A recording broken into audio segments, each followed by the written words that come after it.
Kate, thank you so much for coming. So I'm here with Kate Huyett, who is the GM of e-commerce and CMO at Bombas. And you've had a spectacular career so far already with How About We, which eventually was sold to IAC, and also um, bringing TransferWise into North America and representing there.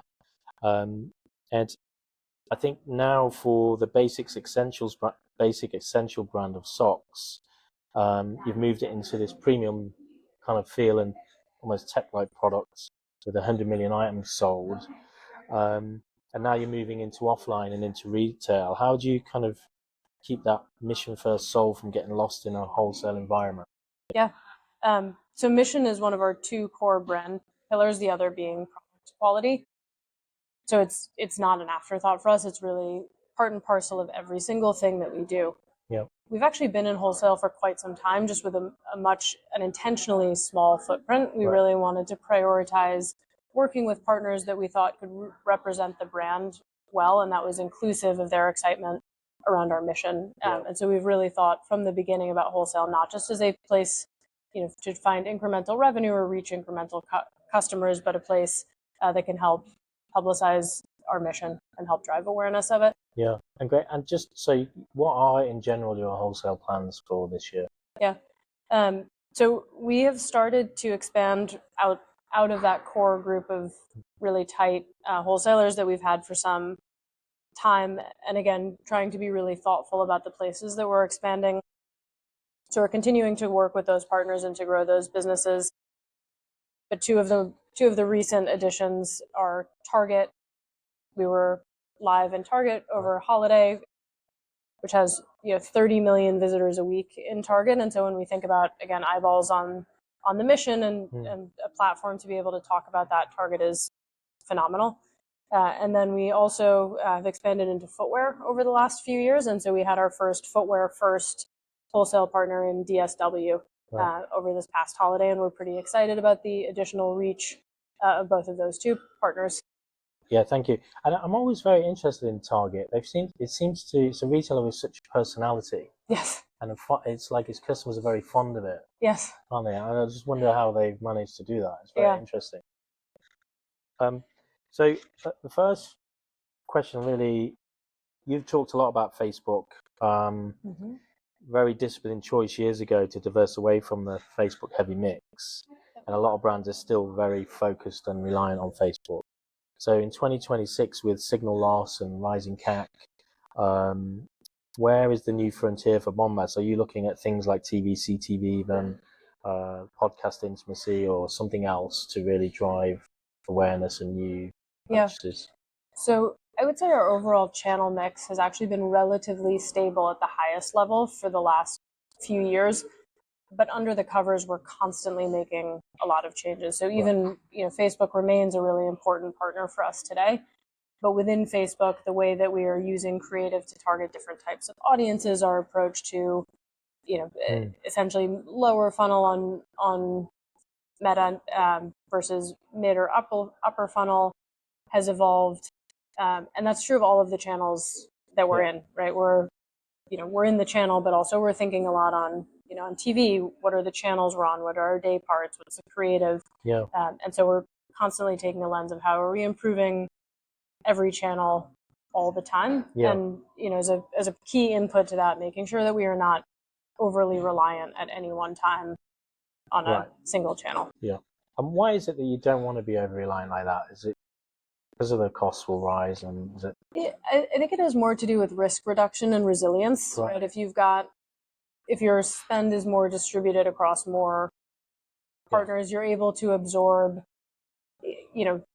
whether they're more permanent changes in how the platform is evolving, or, this month XYZ partner has made some changes to the platform and we need to see how it works through. It just gives you the ability to absorb those shocks and move more cohesively. It's like risk management. That's exactly right. Great. Yeah. Thank you. And then kind of performance versus purpose. You've mentioned that your best creative is where mission and product quality are married. And when you're looking at your dashboard and data and deciding, how do you measure the ROI of generosity? Is mission-driven content a better retention tool than it is an acquisition tool? How do you think about that? Yeah. So mission is so ingrained in what we do. It's a little bit like asking, Disney what their focus on entertainment, what the return on that is. It's quite hard to divorce from the brand in aggregate. So I would frame it a little bit differently. So from a customer perspective, we're really focused on does the general population and do our customers, are they aware of our mission first and foremost? And we look at that metric on a quarterly basis, and we track it over time. We're also really keen on ensuring that people believe in the mission, right? Because it's one thing to know we have it. It's a very different thing to trust that it's true, particularly in today's environment where customers are quite a bit more skeptical. And so we monitor that quite closely as well, because it's an indicator of trust. Trust more generally in our brand. So those are the metrics that we look at when you're talking about a dashboard. When we think about how that comes into play more generally, the mission has to be right for the touch point. So in our, most upper funnel TV, OTT podcast, it's pretty front and center. When you're in paid search, right, you've got a limited number of characters. The mission orientation is going to be quite different. And similarly, as you're shopping on our site, it'll be more prominent in some parts of the site versus others. If you're in your order history, for example, you can see you've donated 15 pairs of socks, right, as a customer lifetime to date. As part of our new customer onboarding series, we might have a more targeted email about the mission, sort of explaining more how it works. So we're quite thoughtful about how it plays out, and also creating opportunities for customers to research or dig deeper if they want to, but not sort of requiring the customer to do that work either. I love that it's in your DNA. It's invisible to you. It's just how you operate. That authentic is necessary, because there is a lot of promos and you just don't know if you believe them. So it's great. It's great to hear that. So we've got some kind of rapid fire questions. Great. And you can agree, disagree, say no, and then if you wanted to elaborate on any of them, please do. So the first one is podcast advertising. Is the host read still the gold standard, or is it getting too crowded? I don't know if I would say it's the gold.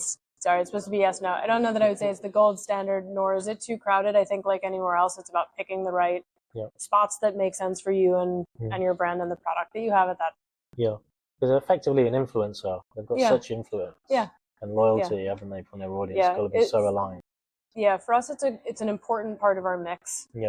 Still, but as I mentioned, we're constantly adjusting within every channel, and so it's something we do watch closely and adjust over time. Great, thank you.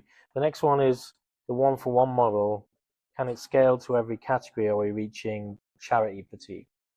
So within Bombas, it's a part of every category that we do, and that's something we are deeply, deeply committed to. More broadly in the market, I think that's really for customers to decide. I think one thing that is really important in the one-for-one model is the thing you are donating actually needed?